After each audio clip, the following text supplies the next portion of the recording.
Hi guys. All right, here we go. Matilda again. The hat and the super glue. The following morning, just before the father left for his beastly secondhand car garage, Matilda slipped into the cloakroom and got a hold of the hat he wore each day to work. She had to stand on her toes and reach up as high as she could with a walking stick in order to hook the hat off the peg. And even then, she only just made it.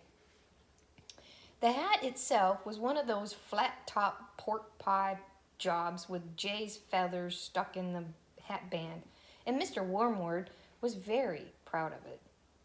He thought it gave him a rakish, daring look, especially when he wore it at an angle on with his loud checkered jacket and green tie. Matilda, holding the hat in one hand and a thin tube of superglue in the other, proceeded to squeeze a line of glue very neatly around the inside rim of the hat.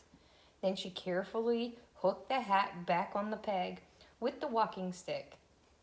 She timed this operation very carefully, applying the glue just as her father was getting up from the breakfast table.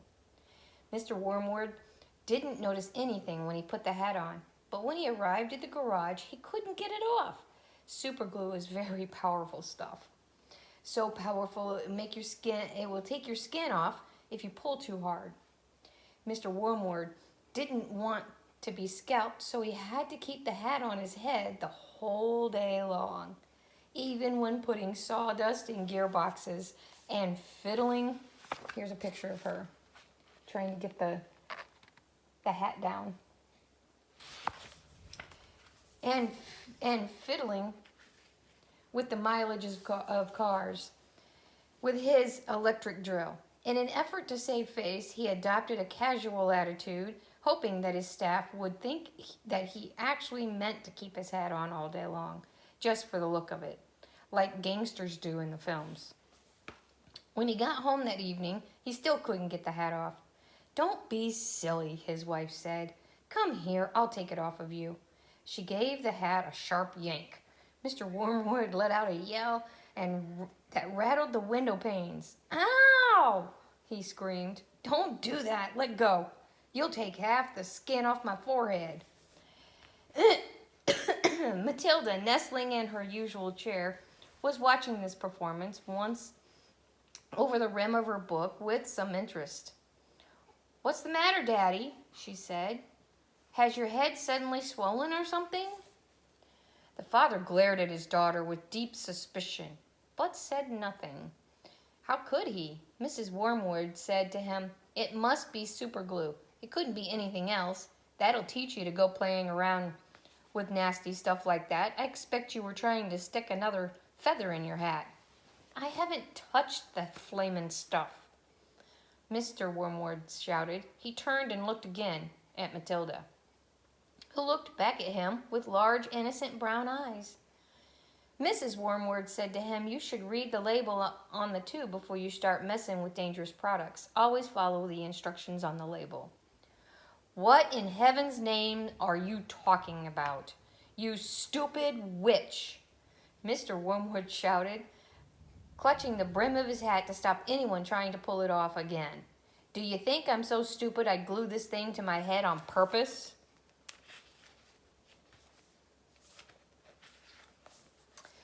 Matilda said, "There's a boy down the road who got some super glue on his finger without knowing it, and then he put his finger to his nose." Mr. Wormwood jumped. "What happened to him?" he sputtered. "The finger got stuck inside his nose," Matilda said, "and he had to go around like that for a week. People kept saying to him, 'Stop picking your nose,' and he couldn't do anything about it. He looked an awful fool." "Serves him right," Mrs. Wormwood said. "He shouldn't have put his finger up there in the first place. It's a nasty habit. If all children had super glue put on their fingers, they'd soon stop doing it." Aren't the pictures great? Matilda said, "Grown-ups do it too, Mommy. I saw you doing it yesterday in the kitchen." "That's quite enough from you," Mrs. Wormwood said, turning pink.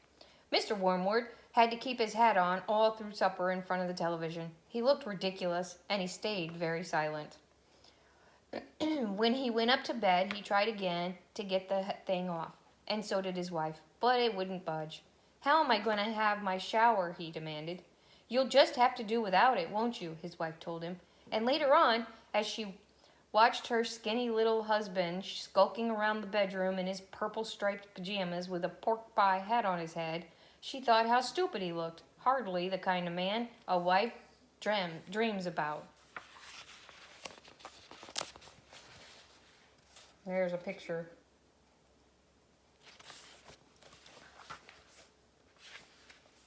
Mr. Wormwood discovered that the worst thing about having a permanent hat on his head was having to sleep in it. It was impossible to lie comfortably on the pillow.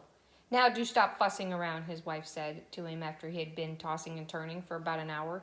"I expect it will be loose by in the morning, and then it'll slip off easily."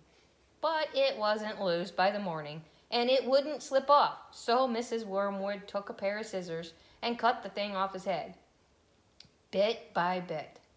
First the top and then the brim.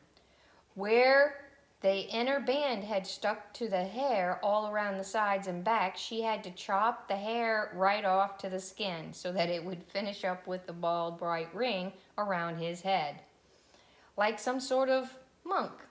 And in the front, where the band had stuck directly to the bare skin, there remained a whole lot of small patches of brown leathery stuff that no amount of washing could get off. At breakfast, Matilda said to him, "You must try to get those bits off your forehead, Daddy. It looks as though you've got little brown insects crawling about all over you. People will think you've got lice." "Be quiet," the father snapped. "Just keep your nasty mouth shut, will you?" All in all, it was a most satisfactory exercise, but it was surely too much to hope that it had taught the father a permanent lesson. There's Mama cutting the hat off his head. And this is Matilda talking to her dad.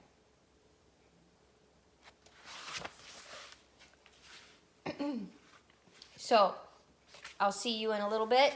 That is the end of that chapter. I'll see you soon. Wash your hands.